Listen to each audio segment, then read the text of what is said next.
Afinal, como está a situação do 13º salário de 2020 para aposentados do INSS? Olha, gente, esse é um tema bastante complexo. Eu estou notando que os aposentados, os pensionistas, os beneficiários do BPC estão rezando, estão pedindo a Deus, né, que toque o coração dos nossos parlamentares, que façam com que eles tenham um pouquinho, né, uma ajuda sequer no final do ano, né, para poder passar as festas natalinas, né, gente, com um pouquinho mais de condição, fazer uma ceia de Natal que seja bonita, né, farta, digamos assim. Mas por outro lado, né, a descrença de que esses projetos de lei venham de fato ser aprovados a cada dia tem crescido mais. A desconfiança, né, gente, que o povo está tendo em nossos parlamentares. Por exemplo, ontem na verdade não, me mandaram ontem, mas eu acabei lendo hoje lá na minha página no Facebook, uma pessoa falou assim: olha, César, o que adianta, falando assim sobre a questão do 14º salário, o que adianta esse projeto ser aprovado na Câmara ou no Senado, né? E aí cai na mão do presidente Jair Bolsonaro, ele veta, e aí depois o senador mantém o veto, os senadores e deputados. Gente, por esse meio eu pude perceber o quanto algumas pessoas estão, digamos assim, aborrecidos, desacreditados na nossa política, né? Porque infelizmente não é de hoje, né, gente? Lá em cima tudo é base de interesse, gente. Tudo é base de interesse e o povão em si, esse tá em último na fila, né? Ou seja, o interesse do deputado, senadores, presidente da República em relação ao povão é muito pouco. Eles estão interessados entre as coisas deles lá mesmo, né? Olha, gente, mas tem aquele ditado também, né? Que a esperança é a última que morre. Agora vamos ver como que está essa questão 13º, 14º salário. Olha, aposentados do INSS já receberam a gratificação natalina referente ao ano de 2020. Portanto, não receberão uma nova parcela de abono extra em dezembro.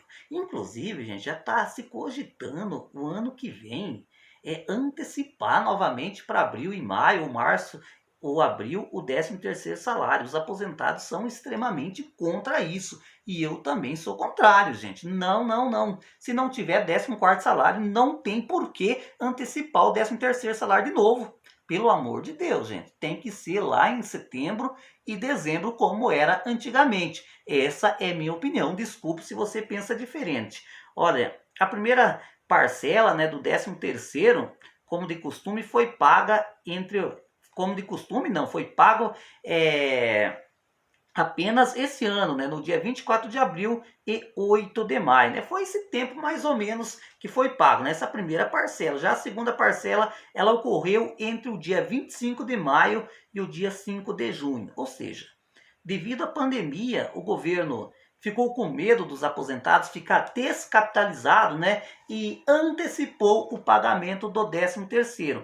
Mas, por outro lado, né, a gente tirou a oportunidade dos aposentados poder receber o 13º agora no final do ano, como era praxe, né? Como era normal acontecer no país. Com o abono de dezembro antecipado para o primeiro semestre, a reclamação feita pelos beneficiários é de que ele foi usado para quitar dívidas ou, em outros casos, usado para conter riscos durante a pandemia, né?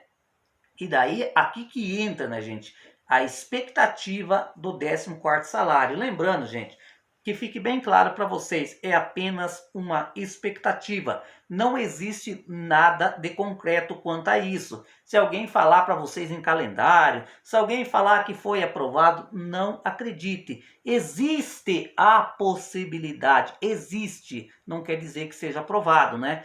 Olha, está em tramitação. Quando está em tramitação, gente, quer dizer que não foi aprovado, né? O projeto está andando. Porém, lá no Senado, né, um projeto de lei de autoria do senador Paulo Paim, do PT do Rio Grande do Sul, que visa justamente instituir extraordinariamente em 2020 o 14º salário para os segurados do INSS. E também, gente, existe na Câmara dos Deputados um projeto do deputado Pompeu de Matos, do PDT, que também vai nesse sentido, né, de pagar o 14º salário, que também está parado. Olha, mas voltando, né, gente, ao 14º salário do Paulo, que é esse projeto de lei do Paulo Paim, nesse caso, não só os aposentados receberiam uma nova gratificação natalina em 2020, mas também os segurados da Previdência Social que recebem outro tipo de benefício. Lembrando, gente, que a matéria que a qual estou lendo, ela tem meio que um equívoco, né? Porque esse projeto de lei do senador Paulo Paim, ele contempla só os aposentados e pensionistas do INSS. O do Pompeu de Matos também é a mesma situação, ou seja, contempla quem recebe auxílio doença, aposentadoria por invalidez, aposentadoria por tempo de contribuição e aposentadoria por idade, mas só que limita esse recebimento até 3 salários mínimos. Também paga para auxílio reclusão, né, para a família de preso, mas, por exemplo, já não visa conceder esse benefício aos beneficiários do BPC, né? Infelizmente, como o próprio Paim já falou algumas vezes. Ah, gente, eu quero abrir um parênteses aqui para comentar uma coisa. Esses dias eu fui na página do senador Paulo Paim e eu vi, gente, as pessoas, né, aposentados xingando o Paulo Paim, gente, porque não dizendo que é língua, é conversa que o projeto não foi aprovado. Como se o Paulo Paim sozinho fosse capaz de aprovar um projeto de lei. É aí que a gente percebe o quanto que algumas pessoas são ingênuas, né, gente? E na sua ingenuidade acaba sendo mal educado. O Paulo Paim tá cheio de esperança, gente. Ele tá lutando, ele tá correndo daqui para lá. O Pompeu de Matos, a mesma situação, gente. Tá tentando angariar apoio dos outros congressistas. Gente, é difícil, né? Por exemplo, me diga, como que uma pessoa vai aprovar um projeto de lei sozinho? Não tem como. O Paulo Paim tá tentando, mas sozinho não consegue, né? E daí as pessoas não entendem isso lá, vai lá e xinga. Em vez, né, gente? Em vez de a pessoa incentivar um parlamentar que trabalha pelo povo, que está provado que trabalha pelo povo, mas não, é muito mais fácil ir lá criticar, ir lá xingar, do que dizer, olha, Paulo Paim, nós estamos com você, nós estamos nessa luta. Quem é que nós temos que pressionar? É o Davi Alcolumbre que nós temos que pressionar? Vamos lá na página do Davi Alcolumbre.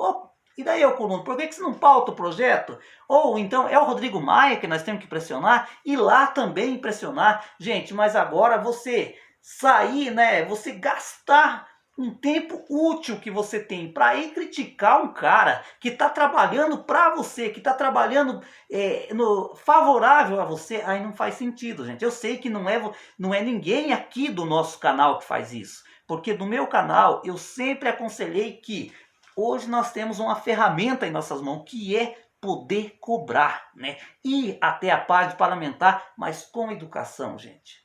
Com educação, né? Você chegando com educação, falando, é óbvio que o senador, que o deputado, ele vai ficar atento. Agora, se você chega com mal educação, simplesmente eles vão ignorar, fazer de conta que não leu e pronto, né? A educação cabe em tudo que é lugar, né? E por isso que eu digo, gente, antes de você falar mal do Paulo Paim, antes de você criticar o Paulo Paim, você dá uma analisada, pega isso, dá uma estudadinha na vida desse cara aí. A maioria dos projetos de lei que beneficiam trabalhador, aposentado do INSS, beneficiários do BPC, você vai procurar a origem ou no mínimo a relatoria do projeto. Vai ver Paulo Paim, né? E daí o homem ainda é ruim. O homem não faz nada. O homem não está se esforçando. O homem só está falando à toa. Não é questão de falar à toa, gente. É difícil. Hoje o Congresso Nacional está muito, apesar de ficarem falando que é contra o Bolsonaro, mas nós sabemos, o Congresso Nacional está muito alinhado com o presidente Jair Bolsonaro. Basta ver, né, da ampliação do BPC, né? O Bolsonaro vetou e eu tinha quase que certeza que o Congresso Nacional ia derrubar o veto. Me enganei, porque o Congresso manteve o veto. E não foi a oposição. O Paulo Paim votou pela derrubada do veto. Mas fazer o quê? É tanta gente, né? Aquela velha história, gente. Uma andorinha só não faz verão. Ou seja, tá esse projeto do 14º lá do Paulo Paim tramitando, que né, que não mudou nada. Vai ter uma reunião dia 15, onde vai se discutir se vai ser pautado ou não. Daí o projeto do Pompeu de Matos, lá do PDT, da Câmara dos Deputados, também vai nesse sentido. Não anda para frente. A única crítica, gente, a única crítica que eu faço do projeto de lei do Paulo Paim, nesse momento, é porque, na minha concepção, ele deveria inserir o BPC junto. Só que é uma crítica, mas eu tenho quase que certeza que no tramitar desse projeto ele vai fazer isso. Conhecendo o Paulo Paim como eu conheço, eu acho que ele vai sim, de fato, inserir o BPC junto. Né? Porque eu, para mim, acaba aqui meio que se tornando injusto, né? Se caso aprovar um 14º salário, de pagar mesmo de verdade um benefício extra no fim do ano e o BPC fica de fora mais uma vez, porque como já fizei no vídeo que eu fiz de manhã cedo, o BPC em 2019 e 2020 ele está apenas colecionando derrotas, né? Eu vou ficando por aqui, gente, e eu quero perguntar sinceramente para você. Eu sei que a sua fé é grande. Eu sei que você acredita em Deus acima de tudo, mas como que está a sua esperança em relação a esse 14º salário? Comente aí. Um abraço, fui e até a próxima.